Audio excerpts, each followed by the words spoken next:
الحمد لله رب العالمين وصلى الله على سيدنا محمد وعلى آله وصحبه الطيبين الطاهرين اللهم علمنا ما جهلنا وذكرنا ما نسينا وزدنا علما ونعوذ بك من حال أهل النار اللهم واجعل نياتنا وأقوالنا وأفعالنا خالصة لوجهك الكريم. La louange est à Allah, le Seigneur des mondes, que Allah honore et élève davantage le rang de notre maître Muhammad sallallahu alayhi wa sallam et qu'il préserve sa communauté de ce qu'il craint pour elle. Nous demandons à Allah qu'il nous fasse apprendre ce que nous ignorons, qu'il nous fasse nous rappeler ce que nous avons oublié et qu'il nous augmente en connaissance. Et nous lui demandons de nous préserver de l'état des gens de l'enfer. Nous demandons à Allah qu'il fasse que nos intentions, nos actes et nos paroles soient accomplis sincèrement par recherche de son agrément. كنا وصلنا إلى باب معاصي اليد. Donc nous étions arrivés au chapitre des péchés de la main. Allah Ta'ala أعطانا نعما كثيرة. من هذه النعم اليد. Donc Allah nous a donné de nombreux bienfaits et parmi ces bienfaits il y a la main. فالله سبحانه وتعالى أوجب علينا أشياء وحرم علينا أشياء. Allah nous a ordonné certaines choses et il nous a interdit certaines choses. فالذي هو ذكي هو الذي يلتزم بما أمر الله. Celui qui est intelligent, c'est celui qui s'attache à ce à quoi Allah lui a ordonné. من معاصي اليدين الضرب للمسلم بغير حق. Parmi les péchés de la main, il y a frapper quelqu'un injustement. ففي الحديث الصحيح إن الله يعذب الذين يعذبون الناس في الدنيا. Ainsi dans le hadith sahih, le messager de Allah sallallahu alayhi wa sallam a dit ce qui signifie certes Allah châtie ceux qui font mal aux gens dans le bas monde. كما أن الضرب حرام ضرب المسلم حرام بغير حق كذلك ترويع المسلم بغير حق حرام. Donc tout comme frapper un musulman injustement est interdit, effrayer un musulman également est interdit.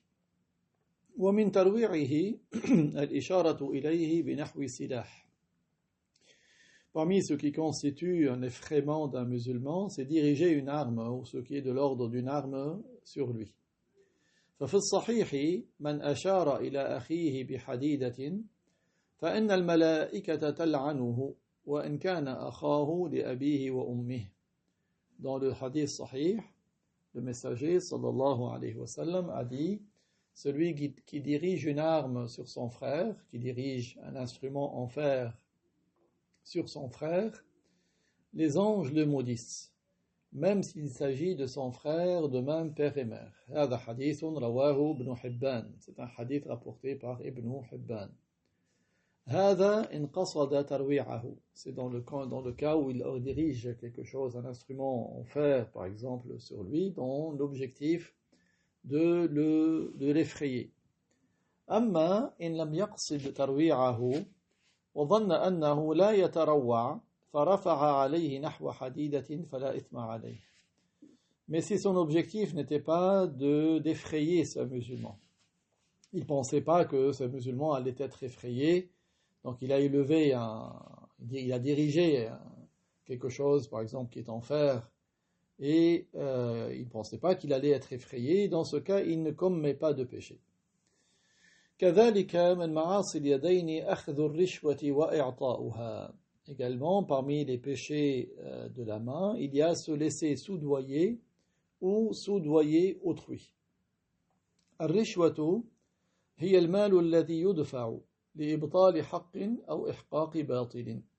الرشوة هي المال الذي يدفع لإبطال حق أو إحقاق باطل. هذا تعريف الرشوة. Donc alors, c'est important, comme soudoyer ou se faire soudoyer est interdit, il faut comprendre qu'est-ce que c'est exactement. Parce qu'il y a des gens qui confondent tous les cas et ils se retrouvent dans des situations difficiles, alors que la religion leur a facilité. Alors, le soudoiement dans ce contexte, donc qui est interdit, c'est celui qui consiste à donner de l'argent pour priver d'un droit ou pour obtenir ce à quoi on n'a pas droit. Donc le fait de donner de l'argent pour priver d'un droit, il prive quelqu'un d'autre d'un droit, ou pour obtenir quelque chose à laquelle on n'a pas droit. C'est ça le soudoiement qui est interdit. أما ما يدفع ليصل إلى حقه شخص دفع مالا ليصل إلى حقه أو دفع مالا ليدفع الظلم عن نفسه فلا يأثم الدافع به في كلتا هاتين الحالتين إن دفع ليصل إلى حقه أو لدفع الظلم عن نفسه فلا يأثم الدافع به. Par contre, s'il verse de l'argent pour éviter une injustice. Donc il paye quelque chose pour éviter une injustice. Parce que s'il ne payait pas, il va subir une injustice. Ou pour obtenir son droit. Il sait que cette autorité le prive de son droit, mais s'il verse quelque chose, il va obtenir son droit. Dans ces deux cas, ce n'est pas un péché. Dans ces deux cas, ce n'est pas un péché. قال النووي في الروضة وأما باذل الرشوة فإن بذلها ليحكم له بغير الحق أو بترك الحكم بحق حرم عليه البذل. إن بذلها ليحكم له بغير الحق أو بترك الحكم بحق حرم عليه البذل. وإن كان ليصل إلى حقه فلا يحرم كفداء الأسير. يعني فداء الأسير كذلك لو دفع حتى يفدي أسيرا هذا ليس حراما عليه هذا حتى يتوصل إلى حقه. Par contre, s'il verse quelque chose pour qu'on lui donne une sentence en sa faveur injustement. Donc celui qui verse un montant afin d'obtenir quelque chose à laquelle il n'a pas droit. Ou il verse quelque chose pour qu'on délaisse la sentence juste pour lui. C'est-à-dire que pour qu'on prive quelqu'un d'autre d'un droit et que lui il puisse en profiter. Donc c'est injuste. Dans ces deux cas, il est interdit de verser de l'argent dans ces cas-là. Il est interdit de détourner le droit d'autrui. Par contre, s'il verse de l'argent pour obtenir son juste droit, s'il verse de l'argent pour obtenir son juste droit, ce n'est pas interdit. Ce n'est pas interdit. Comme si c'est pour libérer un prisonnier, par exemple. Ce n'est pas interdit. كذلك من معاصي اليد إحراق الحيوان ولو صغر إلا إذا آذى وتعين الإحراق طريقا في الدفع أي في منع أذاه وضرره عنه فإنه لا يحرم. يعني إحراق الحيوان هنا الحيوان أي كائن حي يعني الإنسان ذي روح. Donc ici également parmi les péchés de la main il y a brûler vif un animal. Même si cet animal est de petite taille, même si c'est des fourmis, sauf s'il cause une nuisance et qu'il s'avère que le seul moyen de faire cesser sa nuisance et son mal, c'est de le brûler. Donc il est interdit de brûler vif un animal, même si c'est un animal de petite taille, sauf s'il cause une nuisance et qu'il s'avère que le seul moyen de faire cesser sa nuisance et son mal, c'est de le brûler. Dans ce cas, il n'y a pas de péché en cela. Dans ce cas, il n'y a pas de péché en cela parce que c'est le seul moyen de le repousser. قال عليه الصلاة والسلام لا يعذب بالنار إلا ربها رواه البيهقي. Ainsi, le prophète عليه الصلاة والسلام a dit ce qui signifie ne châtie par le feu que son Seigneur. Seul Allah châtie par le feu. Mais nous n'avons pas le droit de brûler quelqu'un d'un être vivant quand il est encore vivant. قال والمثلة بالحيوان المثلة بالحيوان أي بذي الروح الحي. ما معنى المثلة بالحيوان وهي من معاصي اليد؟ هي تقطيع الأجزاء وتغيير الخلقة وهو حي، يعني الحيوان هو ذو الروح، ما دام حيا يحرم تقطيع أجزائه ويحرم تغيير خلقته. Également, parmi les péchés des mains, il y a mutiler un être vivant en coupant des parties de son corps et en le défigurant. Là, le péché des mains ici, c'est de mutiler un être vivant, donc il est encore vivant, en coupant des parties de son corps et en le défigurant. Tant qu'il est vivant, il est interdit de lui couper des parties de son corps, il est interdit de le défigurer. هذا حرام لأن في ذلك تعذيبا له. Donc pourquoi est-ce que c'est interdit? Parce que cela le va amener à lui faire subir du mal, à le torturer. فلا يجوز فقء عينه أو قطع رجله أو يده أو أنفه أو أذنه أو نحو ذلك. Donc il n'est pas permis de prendre un être vivant, de lui crever un œil, de lui couper une patte, de lui couper une jambe ou une main ou un nez ou une oreille ou ce qui est de cet ordre.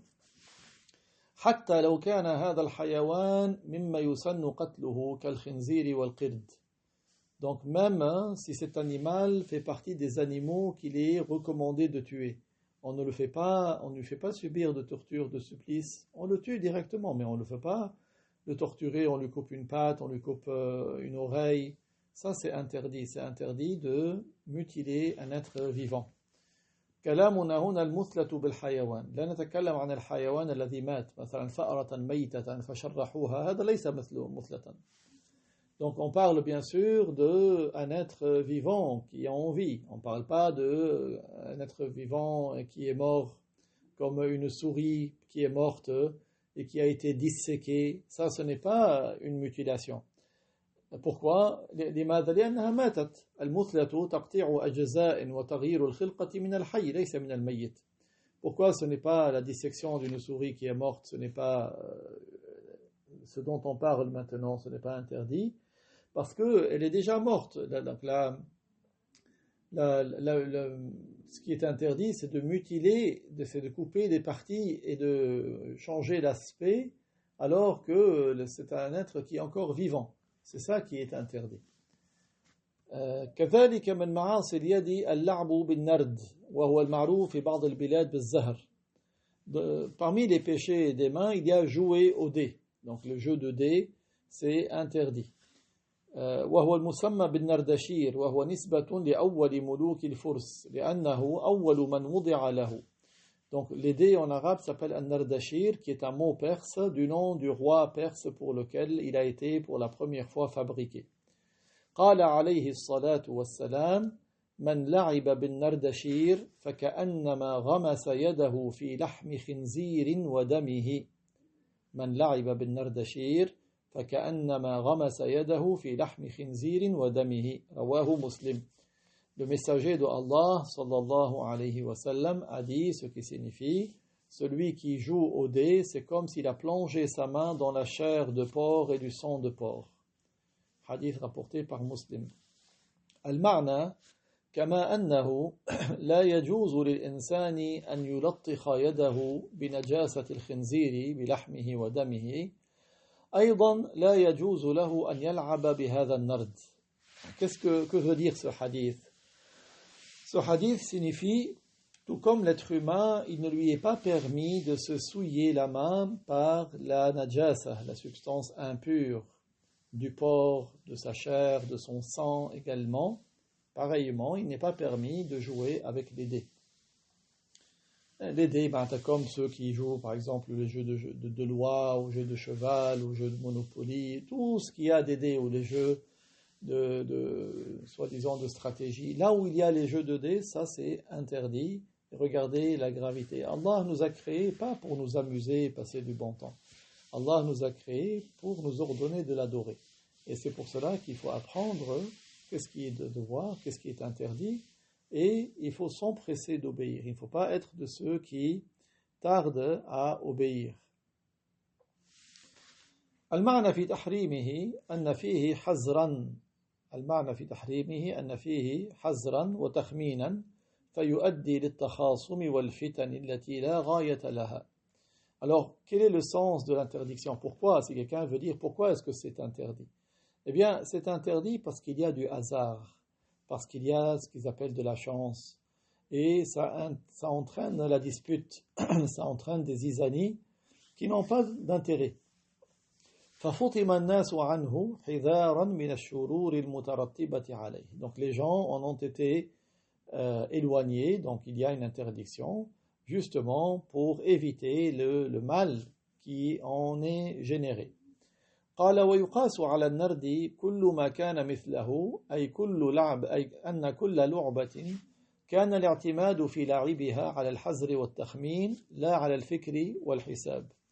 Et donc le cheikh il dit que le même jugement que pour les dés de l'interdiction de dés par analogie est déduit pour tout ce qui est semblable, c'est-à-dire tout jeu où pour le jouer on se base sur le hasard, sur la chance et non pas sur la réflexion et les calculs. Tous ces jeux-là sont interdits. فخرج الشطرنج فإنه ليس في معناه لأن العمدة فيه على الفكر والحساب قبل نقل الأدوات. Et donc n'est pas concerné justement par l'interdiction les jeux d'échecs. Le jeu d'échecs n'est pas interdit parce que pour ce qui la personne se base sur la réflexion, sur les calculs avant de déplacer les pièces. قال وكل ما يرغى في النهي عنه فهو غير ثابت. Tout ce qui est cité à propos de l'interdiction des jeux d'échecs n'est pas authentifié. Il n'y a pas de chaîne de transmission authentique à ce sujet. قال الحافظ ابن حجر العسقلاني وغيره لم يثبت في الشطرنج عن النبي صلى الله عليه وسلم شيء. Le Hafiz ibn Hajar al-Asqalani et d'autres ont dit il n'a rien été authentifié comme ayant été dit par le prophète sallallahu alayhi wa sallam au sujet de l'interdiction des jeux d'échecs. Yani le Hafiz ici, sa spécialité c'est de déterminer les chaînes de transmission, d'être capable de connaître ce que telle personne a pu rapporter telle parole de telle personne, etc. Donc il a vérifié, et il n'y a pas que lui, il n'y a pas que Ibn Hajar al-Asqalani, d'autres également ont dit que rien à propos de l'interdiction des jeux d'échecs n'a été rapporté du prophète alayhi salatu wassalam, de manière fiable. قال وكذلك ما ورد عن علي رضي الله عنه في ذمه فهو غير ثابت. De même, ce qui nous est parvenu de Ali, qu'Allah l'agrée pour le blâme des jeux d'échecs, ce n'est pas authentifié. قال وقياسه على النرد ممنوع للفرق بينهما. Et ce n'est pas possible de faire l'analogie entre les jeux d'échecs et les jeux de dés, parce qu'il y a une différence entre les deux, ce n'est pas la même chose.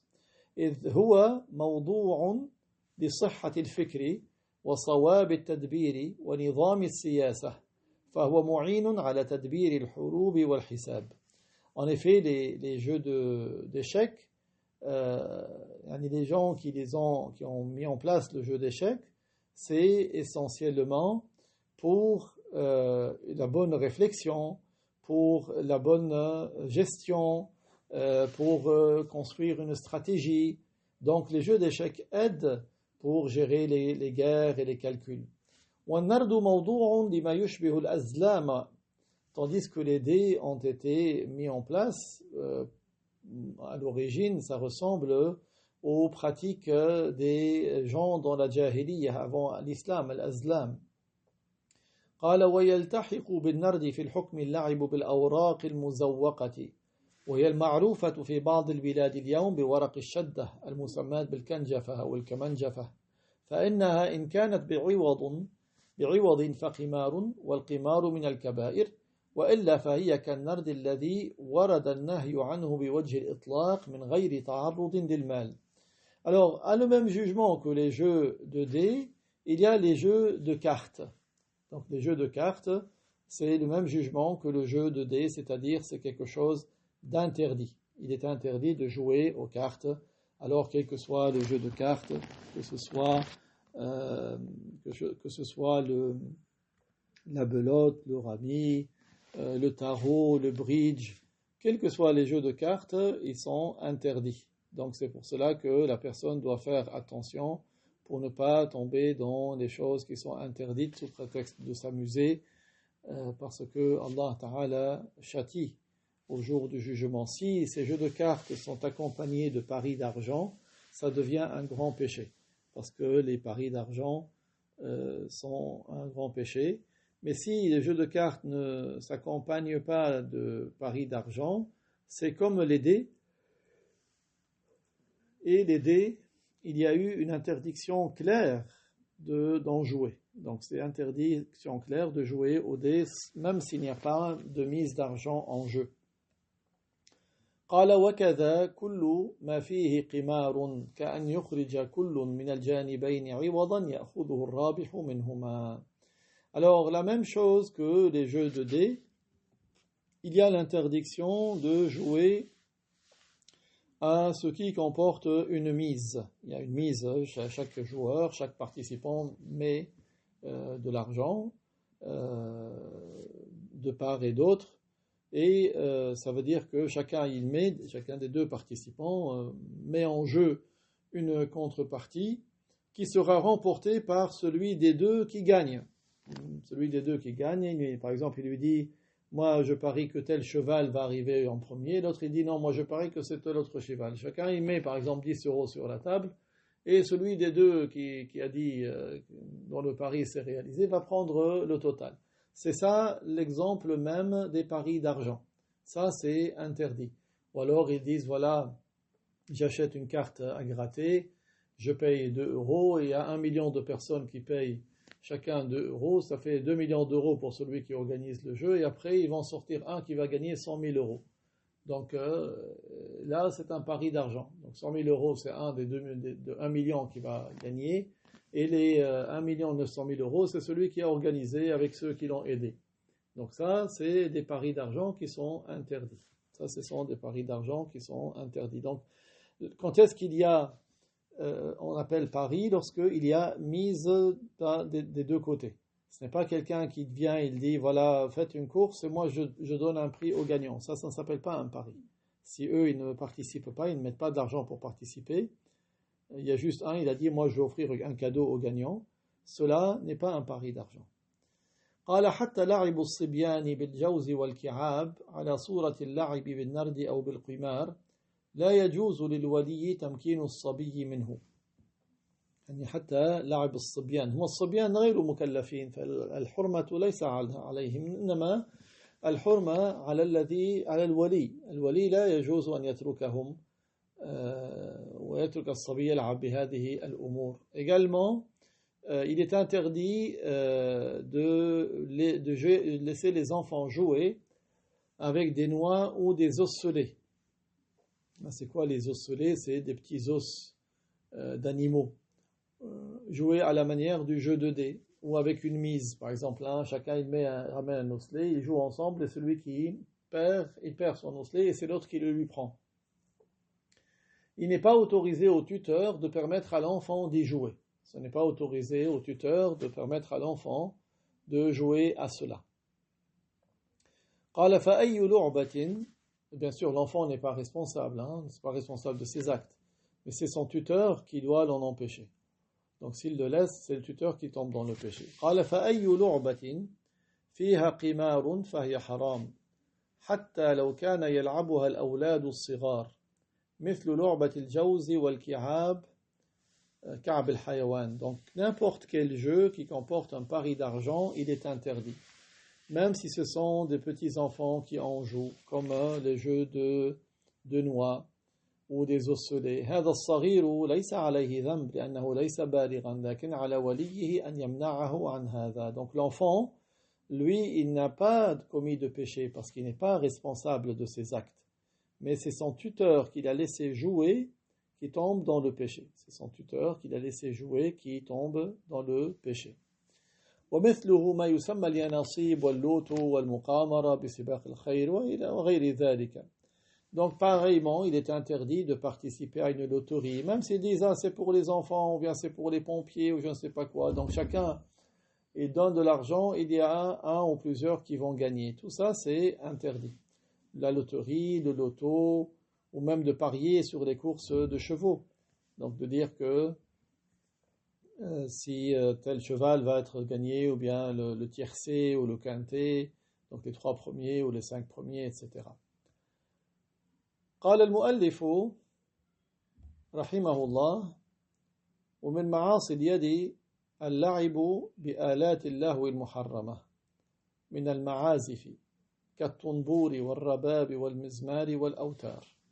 Parmi les péchés des mains, il y a jouer avec des instruments de musique interdits tels que le tambur, attention à ne pas confondre avec le tambour, c'est autre chose, tels que le tambur, le rebec ou les instruments à vent et à cordes.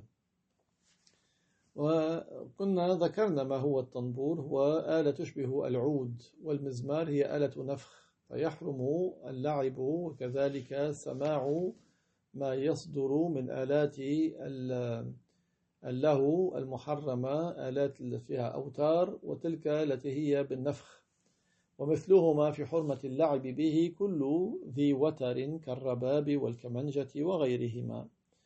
Donc nous avons déjà vu qu'il était interdit dans le péché des oreilles d'écouter les instruments de musique à cordes et les instruments de musique à vent. Comme le tanbur, c'est une sorte de mandoline ou de luth, ou la flûte. Et pareil, jugement pour l'interdiction d'en jouer tous les instruments qui comportent des cordes comme le rebec ou le violon ou autres que ces deux instruments, ou le piano. Donc ce sont des instruments de musique à vent et à cordes.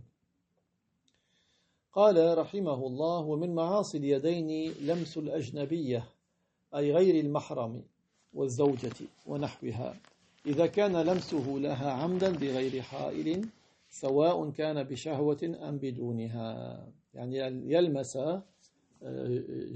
جلدها من غير حائل إذا كانت أجنبية يعني ما كانت محرما له وما كانت زوجة أو نحوها الزوجة هذا إذا كان اللمس لها بغير حائل عمدا سواء كان بشهوة أو بغير شهوة يعني ولو كان بغير شهوة يحرم لمس الأجنبية. Donc parmi les péchés des mains il y a avoir un contact avec une personne ajnabiyah volontairement sans rien qui empêche le contact direct. C'est-à-dire toucher volontairement une femme ajnabiyah qui n'est pas donc une mahram, qui n'est pas une épouse ni quelqu'un de cet ordre.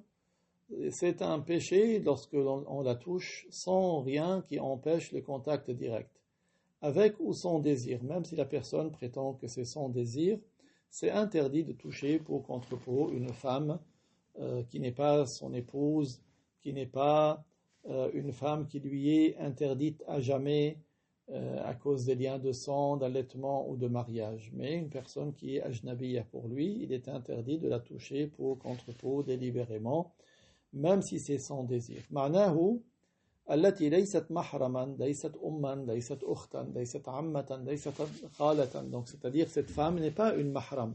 Ce n'est pas sa mère, ce n'est pas sa sœur, ce n'est pas sa tante paternelle, ce n'est pas sa tante maternelle.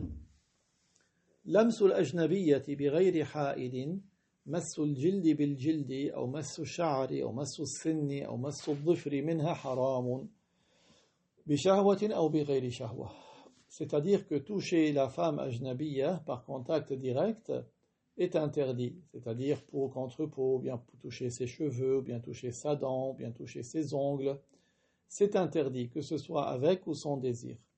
مدام عمدا بغير حائل مطلقا أي بشهوة كان أو بغير شهوة. Donc, du moment que c'est délibérément et que c'est par contact direct, c'est interdit dans tous les cas, c'est-à-dire avec ou sans désir.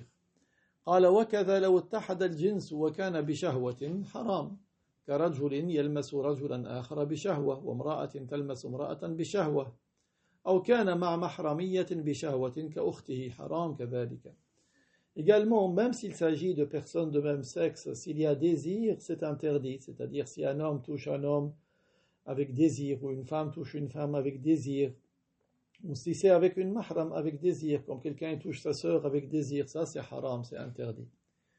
قال ومما يدل على حرمة مصافحة الرجل المرأة الأجنبية الحديث الذي رواه الطبراني وهو لأن يطعن أحدكم بحديدة في رأسه خير له من أن يمس امرأة لا تحل له أي لا يحل له لمسها وهذا الحديث إسناده جيد ولفظه في المعجم الكبير لأن يطعن في رأس أحدكم بمخيط من حديد خير له من أن يمس امرأة لا تحل له. Alors si quelqu'un demande quelle est la preuve à partir du hadith qu'il est interdit à un homme de toucher une femme ajnabiyya, une femme qui ne lui est pas licite, c'est un hadith rapporté par At-Tabarani dans lequel le messager de Dieu a dit ce qui signifie que l'un d'entre vous soit piqué à la tête avec un bout de fer, cela vaut mieux pour lui que de toucher une femme qui ne lui est pas licite, c'est-à-dire une femme qui lui est interdit de toucher. C'est un hadith dont la chaîne de transmission est bonne et il figure dans Al-Mu'jam al-Kabir de At-Tabarani. قال كذلك لمسها بشهوة بحائل أي مع وجود الحائل بشهوة واللمس بشهوة حرام ولو مع اتحاد جنس كلمس رجل لرجل بشهوة أو لمس امرأة لامرأة بشهوة أو محرمية كلمس رجل محرما له بشهوة. Donc également, tout comme on vient de voir que toucher volontairement une femme ajnabiyya par contact direct est interdit, avec ou sans désir, ou même pas par contact direct, mais avec désir, c'est interdit. Également, le contact avec désir est interdit, même avec quelqu'un de même sexe, comme le contact d'un homme avec un autre homme avec désir, ou le contact d'une femme avec une autre femme avec désir, ou bien avec une personne mahram, comme le contact d'un homme avec une femme qui est l'une de ses mahram avec désir. Donc là aussi, même s'il s'agit avec une personne qui est de même sexe, même si c'est un homme avec un homme, une femme avec une femme, ou avec une personne mahram, par exemple un homme avec sa sœur, si c'est avec désir, ça devient interdit, que ce soit avec ou sans contact direct. Le fait de toucher le contact est interdit dans ces trois cas-là avec désir. كذلك وهذا دليله حديث الرسول صلى الله عليه وسلم. Ceci est tiré du hadith du prophète عليه الصلاة والسلام. قال عليه الصلاة والسلام كتب على ابن آدم نصيبه من الزنا مدرك ذلك لا محالة فالعينان زناهما النظر والأذنان زناهما الاستماع واللسان زناه الكلام واليد زناها البطش والرجل زناها الخطى والقلب يهوى ويتمنى ويصدق ذلك الفرج ويكذبه. والبطش هنا معناه العمل باليد كما قال الفيومي بطشت اليد إذا عملت فهي باطشة. Alors la preuve de cela, c'est un hadith très fameux, très célèbre de notre prophète alayhi salatu wassalam, dans lequel le messager de Allah sallallahu alayhi wa sallam a dit ce qui signifie l'être humain a inéluctablement une part de péchés qui sont des préliminaires à la fornication qu'il va commettre. L'être humain va commettre une part inéluctablement de péchés qui sont des préliminaires à la fornication. Les yeux, les préliminaires à la fornication avec les yeux, c'est le regard qui est interdit. Les préliminaires à la fornication par les oreilles, c'est d'entendre ce qu'il est interdit d'entendre. Et les préliminaires à la fornication par la langue, c'est des paroles qui sont interdites.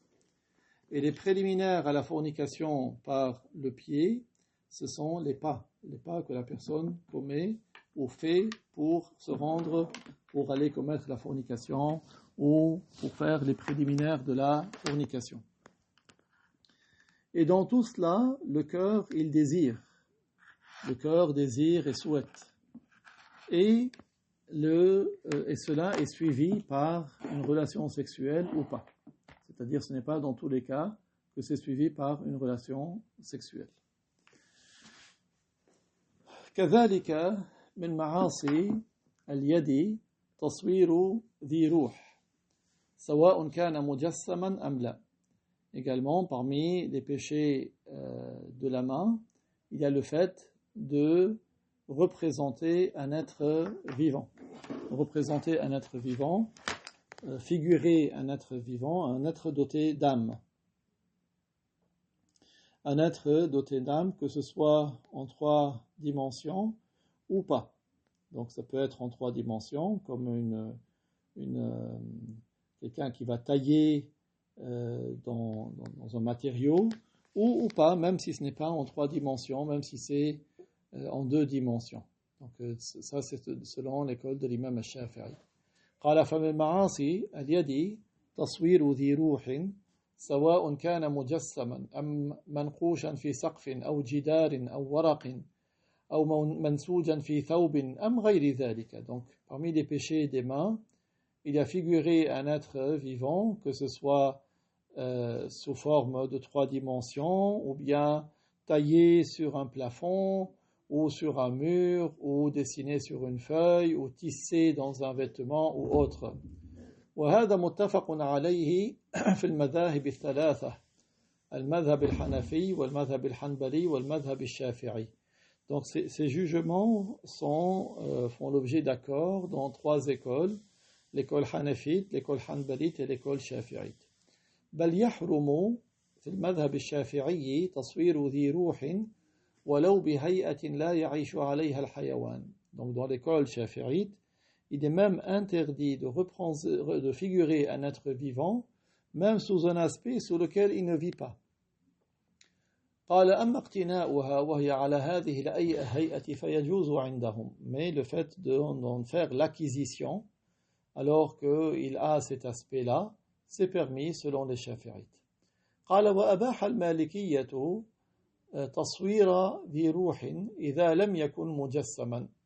Donc quand on met les kits, ceux qui suivent l'école de l'imam Malik ibn Anas, qu'Allah l'agrée, ils ont autorisé de figurer un être doté d'âme s'il n'est pas sous 3 dimensions.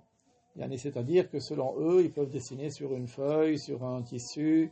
وفي ذلك فسحة للناس لأنه في هذا الزمن كثر اقتناء الصور. Et donc il y a en cela une facilité pour les gens, car à notre époque, il y a beaucoup de gens qui vont acquérir de telles figures. Vous savez, parfois ils achètent un t-shirt pour leur enfant et dessus il y a l'image d'un animal. Ça c'est selon les malikites, mais selon les 3 autres imams c'est interdit. روى البخاري أن رسول الله صلى الله عليه وسلم لعن المصورين. Al-Bukhari a rapporté du messager de Allah sallallahu alayhi wa sallam qu'il a maudit ceux qui figurent des êtres vivants. وروى البخاري ومسلم أن رسول الله صلى الله عليه وسلم قال لا تدخل الملائكة بيتا فيه كلب ولا صورة. Et Al-Bukhari et Muslim ont rapporté que le messager de Allah sallallahu alayhi wa sallam a dit ce qui signifie: les anges de la miséricorde n'entrent pas dans une pièce où il y a un chien ou une figure d'un être vivant. فالصورة إن كانت على هيئة يعيش بها الحيوان تمنع دخول ملائكة الرحمة ولو كانت في صندوق داخل البيت إلا إذا كانت على نحو بساط يداس. Donc quand il y a une figure d'un être vivant sous un aspect sur lequel cet être vivant peut vivre, cela empêche l'entrée des anges de la miséricorde, même si cette figure est dans une boîte à l'intérieur de la maison, sauf si c'est par exemple un tapis ou un paillasson sur lequel on foule avec les pieds. أما الملائكة الكرام والكاتبون فيدخلون لأنهم لا يفارقون الشخص إلا عندما يكون في بيت الخلاء أو في حالة الجماع. Donc, quant aux anges, les honorables scribes, les anges honorables qui inscrivent ce que nous faisons, ce que nous disons, eux, ils entrent dans de telles maisons parce qu'ils ne quittent pas la personne. Ils ne quittent la personne que lorsque la personne va faire ses besoins ou qu'elle est en train de faire un rapport. ومع هذا يعلمون ما يفعل هذا الشخص بإعلام الله لهم في الوقت الذي يفارقونه فيه. Mais même lorsque ils quittent la personne dans ces situations-là, Allah leur fait savoir qu'est-ce que ces personnes sont en train de faire et ils écrivent quand même. قال وأما الصلاة في غرفة فيها صور حيوانات كاملة في خزانة بحيث لا ترى فهذه لا تمنع الثواب في الصلاة. Donc, alors maintenant, quel est le jugement de faire la prière dans une pièce où il y a des figures complètes d'êtres vivants qui se trouvent dans une armoire, par exemple, de sorte que l'armoire soit fermée et qu'on ne puisse pas voir ces figures. Cela n'empêche pas la récompense de la prière. أما من كانت أمامه أو ينظر إليها فهذا مكروه في الصلاة. Par contre, si cette figure d'être vivant est devant lui ou qu'il la voit, c'est-à-dire pendant qu'il fait la prière, son regard peut l'atteindre, alors dans ce cas, cela est déconseillé. بخلاف انعكاس الصورة في المرآة فلا يؤثر. Contrairement au cas où c'est une image qui est le reflet dans un miroir, par exemple, cela n'a pas de conséquence. أما إن انشغل بها فمكروه. Par contre, même si c'est un reflet et que ça le préoccupe, ça le détourne de son attention alors qu'il est en train de faire la prière, alors c'est déconseillé. C'est déconseillé. قال وأما الاحتفاظ بصور المشايخ والتبرك بها فهو بدعة قبيحة. Alors, maintenant, certains, qu'est-ce qu'ils font? Ils gardent les photos, les images des mashayikh, ils en recherchent les bénédictions. Cela est une mauvaise innovation. C'est une mauvaise innovation. C'est une innovation qui est laide. بخلاف التبرك بصورة الشعرة النبوية الشريفة وصورة قبره الشريف فإنه أمر حسن لا بأس به. Contrairement au fait de rechercher des bénédictions par l'image du cheveu prophétique honoré ou par l'image de sa tombe honorée, cela est quelque chose de bien, il n'y a aucun mal en cela. قال ويستثنى من تحريم صور الحيوانات لعب البنات الصغار وصرح المالكية بجواز شراء ذلك للبنات الصغار. Donc il y a une exception pour les figures des êtres vivants, c'est les figures des petites poupées sous forme de petites filles. Les malikites ont déclaré explicitement qu'il était permis de les acheter pour les petites filles. Donc là, on a bien précisé, il s'agit de poupées sous forme de petites filles. Ce n'est pas des poupées sous forme de femmes.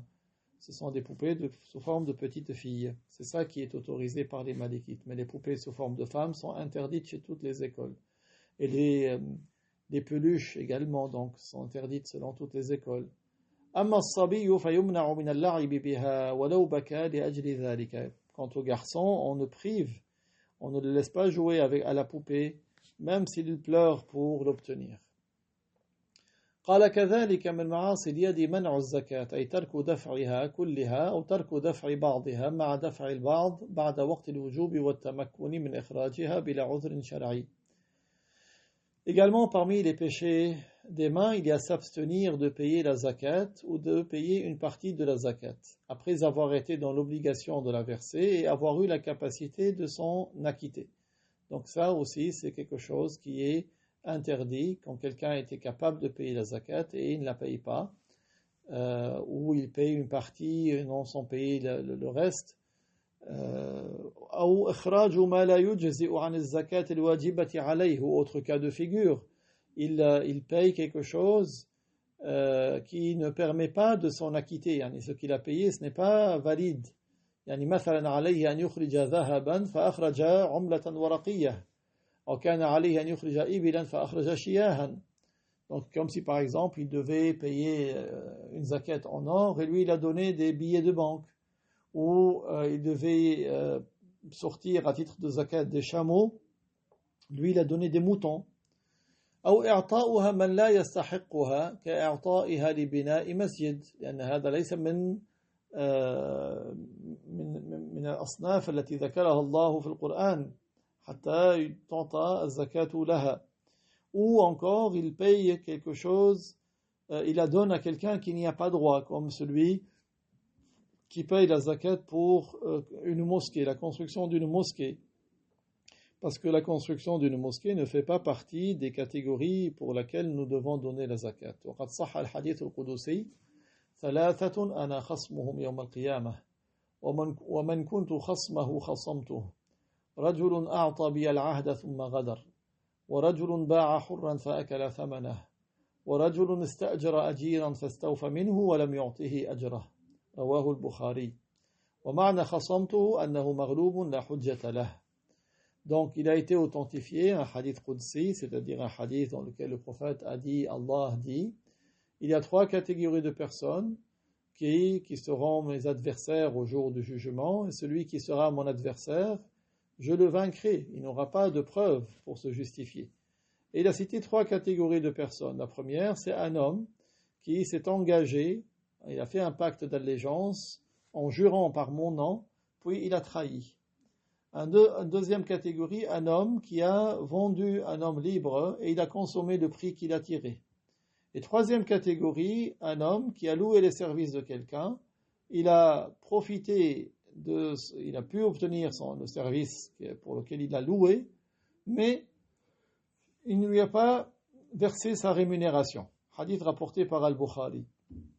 فمعنى خصمته أنه مغلوب لا حجة له ومعنى أعطى بي العهد ثم غدر أعطى العهد باسمي ثم غدر كالذي يبايع إماما ثم يتمرد عليه كالذين غدروا بعلي بن أبي طالب رضي الله عنه من الخوارج وغيرهم بعد أن بايعه المهاجرون والأنصار في المدينة. Donc ici quand dans le hadith quand on a vu que parmi les 3 catégories qui seront vaincues au jour du jugement, qui méritent le châtiment, c'est quelqu'un qui a fait allégeance en mentionnant le nom de Dieu, puis il a trahi, tel qu'à l'image de ceux qui ont fait allégeance à un imam, puis qui se sont rebellés contre lui, comme ceux qui ont trahi Ali ibn Abi Talib, que Allah l'agrée, parmi les Khawarij et d'autres, après que les émigrants et les partisans à Médine lui ont fait allégeance. قال ومنع المضطر ما يسده أي ما يسد حاجته كجائع اضطر لطعام يدفع به عن نفسه الهلاك. Donc également parmi les péchés de la main, il y a le fait de priver quelqu'un qui a un besoin vital, quelqu'un qui manque d'une chose vitale, ce qui répond à son besoin, comme par exemple priver un affamé qui a faim, qui a un besoin vital de nourriture pour ne pas périr. هذا الذي الجائع الذي اضطر للطعام إما أن يعطيه القادر هذا الطعام مجانا أو يبيعه إلى أجل ولكن ليس له أن يمنعه منه. Donc qu'est-ce qu'il fait? Donc s'il y a quelqu'un qui va mourir de faim s'il ne lui donne pas de quoi manger, soit celui qui en a la capacité, soit il va lui donner cette nourriture, donc sans contrepartie, soit il la lui vend avec un paiement à échéance. Mais dans les 2 cas, il n'a pas à l'en priver. هنا المراد بالمضطر من اضطر لكسوة يدفع بها الهلاك عن نفسه ومن اضطر لطعام يدفع به الهلاك عن نفسه. Donc ici, celui qui est dans la contrainte, c'est celui qui a été contraint, qui a besoin d'une tenue vestimentaire pour repousser donc la mort de froid, ou celui qui a eu un besoin de nourriture pour repousser de lui la mort. قال وعدم إنقاذ غريق من غير عذر فيهما. Également parmi les péchés des mains, il y a le fait de ne pas sauver quelqu'un qui se noie, mais sans excuse valable dans les 2 cas. أما إن كان له عذر فلا يأثم. Donc parce que s'il avait une excuse valable, il n'y a pas de péché s'il ne sauve pas quelqu'un qui va se noyer, par exemple, il ne sait pas nager. من معاصي اليد التي هي من الكبائر منع المضطر ما يسده أي ما يسد حاجته. Donc parmi les péchés des mains, et ici il s'agit d'un grand péché, il y a le fait de priver quelqu'un qui est dans un besoin vital, le priver de ce qui comble son besoin, c'est-à-dire ce qui lui permet de survivre. والمراد بالمضطر المضطر بالجوع ونحوه. Donc ce qui est visé par celui qui est dans un besoin vital, c'est celui qui est affamé et ce qui est de cet ordre. أي الذي أشرف على الهلاك, c'est quelqu'un qui va faillir mourir. من الجوع أو العطش أو البرد مثلا, il va mourir de faim, de soif ou de froid. ثم لا فرق في المضطر بين القريب وغيره. Par ailleurs, il n'y a pas de différence pour celui qui est dans un besoin vital, que ce soit quelqu'un de proche parenté ou pas. Il n'y a pas de différence. ومن معاصي يعني هذا المعنى أنه يجب على غير مضطر إطعام المضطر حالا وإن كان المالك يحتاجه بعد. Donc autrement dit, c'est-à-dire qu'est-ce que nous venons de dire ici, c'est que celui qui n'est pas dans un besoin vital, il doit donner la nourriture ou la payer avec échéance à celui qui est dans un besoin vital et dans l'immédiat, même si celui qui possède cette nourriture pourrait en avoir besoin dans le futur par la suite. قال ومن معاصي اليد أيضا عدم إنقاذ غريق معصوم وذلك واجب على كل من قدر على دفع الضرر ولا إثم على من هو غير قادر. Également, parmi les péchés des mains, il y a le fait de ne pas sauver quelqu'un qui va se noyer et qui est dans la vie et doit être sauvé. Ceci est un devoir pour tous ceux qui sont capables de repousser la nuisance et il n'y a pas de péché pour celui qui n'en est pas capable. حتى لو كانت التي تغرق امرأة مسلمة وكان في إنقاذ الرجل لها مسا ليدها ورجلها ونحو ذلك فيجوز له ذلك للضرورة. Même si la personne qui était en train de se noyer était une femme musulmane et que si l'homme pour la sauver avait besoin de lui toucher la main ou le pied ou ce qui est de cet ordre, cela est permis parce qu'il y a une nécessité. ومثل الغريق ما أشبهه قال رحمه الله وكتابة ما يحرم النطق به من غيبة وغيرها بسائر أدوات الكتابة يعني ما يحرم النطق به يحرم كتابته. L'auteur, que Dieu lui fasse miséricorde, a dit écrire ce qu'il est interdit de dire, c'est-à-dire tout ce qu'il est interdit de prononcer comme la médisance et autres avec n'importe quel moyen d'écriture, il est interdit de l'écrire. قال الغزالي في بداية الهداية لأن القلم أحد اللسانين فاحفظه عما يجب حفظ اللسان منه من غيبة وغيرها فلا يكتب به ما يحرم النطق به من جميع ما سبق. Donc Al-Ghazali a dit parce que le crayon ou l'instrument d'écriture c'est une des deux langues, c'est comme une deuxième langue. Alors tu dois préserver ton instrument d'écriture de ce dont tu dois préserver ta langue, comme la médisance et autres. On n'écrit pas ce qu'il est interdit de dire de tout ce qui a été cité précédemment. قال رحمه الله والخيانة وهي ضد النصيحة فتشمل الخيانة في الأفعال بأكل الوديعة مثلا والأقوال بجحدها والأحوال بأن يوهم غيره بأنه أهل لتحمل الأمانة وهو ليس أهلا. Donc également parmi les péchés de la main, donc c'est ce que nous avons cité jusqu'ici, il y a la trahison, le fait de trahir qui est l'opposé de l'honnêteté. La trahison, c'est l'opposé de l'honnêteté. Cela comprend la trahison par les gestes, par exemple en consommant ce qui est confié en dépôt. Donc quelqu'un nous confie quelque chose en dépôt, il nous laisse un objet pour qu'on puisse le conserver, et après la personne le consomme, le prend. Donc ça c'est un cas de figure. Ou par les paroles, une trahison par les paroles, comme en reniant l'avoir reçu en dépôt. Donc quelqu'un vient nous confier quelque chose et puis la personne dit non, tu m'as rien confié. Donc ça c'est également une trahison, cette fois-ci par la parole. Ou encore par les attitudes. C'est quoi par les attitudes? En faisant croire aux autres qu'on est apte à en assumer la responsabilité alors que ce n'est pas le cas. Donc la personne fait croire qu'il est capable d'assumer cette responsabilité, mais en réalité il n'en est pas capable. Donc ça aussi c'est une forme de trahison et qui fait partie ici, donc l'auteur l'a mentionné dans le chapitre des péchés des mains. روى الإمام أحمد وابن حبان من حديث أنس رضي الله عنه أن رسول الله صلى الله عليه وسلم قال لا إيمان لمن لا أمانة له لا إيمان لمن لا أمانة له ولا دين لمن لا عهد له ولا دين لمن لا عهد له. ولا يكون من لا يحافظ على الأمانة مؤمنا كاملا لا يكون من لا يحافظ على الأمانة مؤمنا كاملا ولا يكون دين من يضيع العهد كاملا ولا يكون من يضيع العهد كاملا يكون دين من يضيع العهد لا يكون دينه كاملا.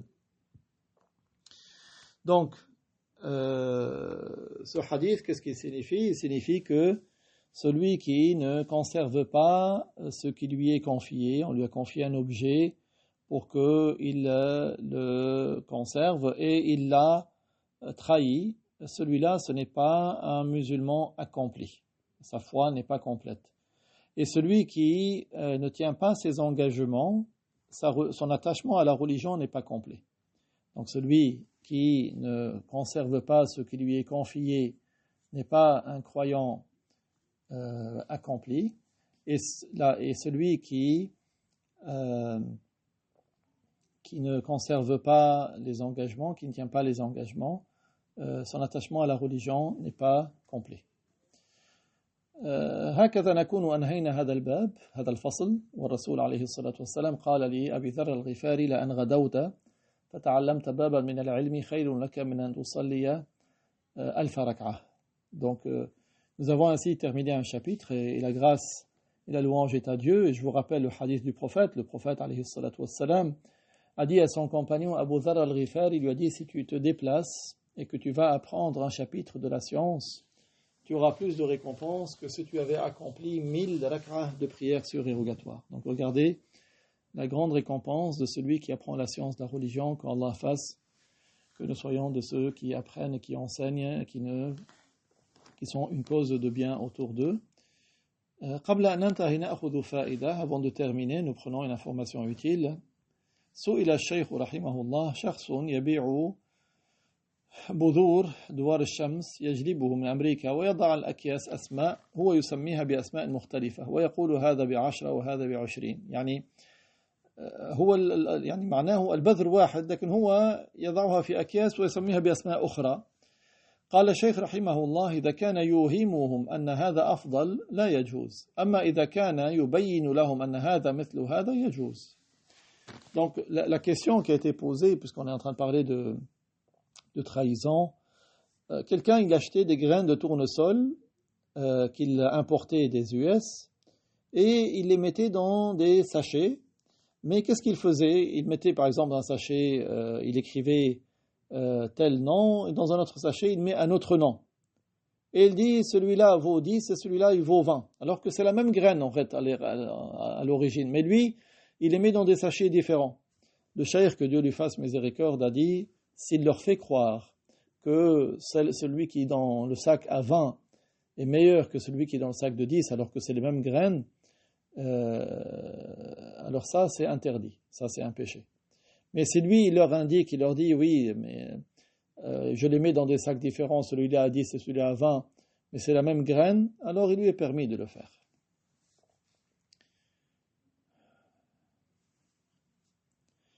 سئل الشيخ رحمه الله عن شخص اشترى كاميرا على أنها جيدة ب140 ثم دفع له 100 وبقي 40 ثم طلعت الكاميرا على خلاف الوصف فقال له رد لي 100 وخذ الكاميرا فرفض.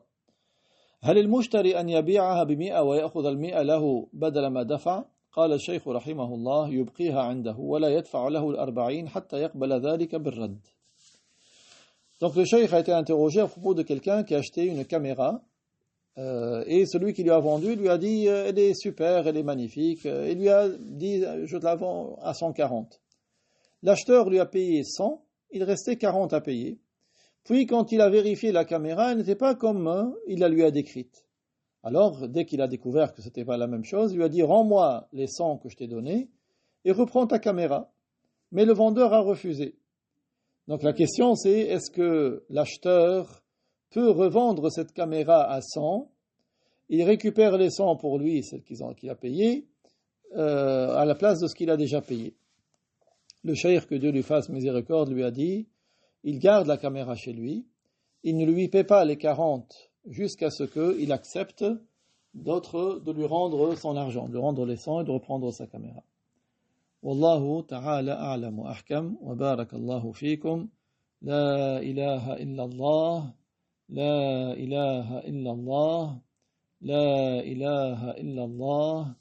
اللهم صل على سيدنا محمد وعلى آله وصحبه وسلم.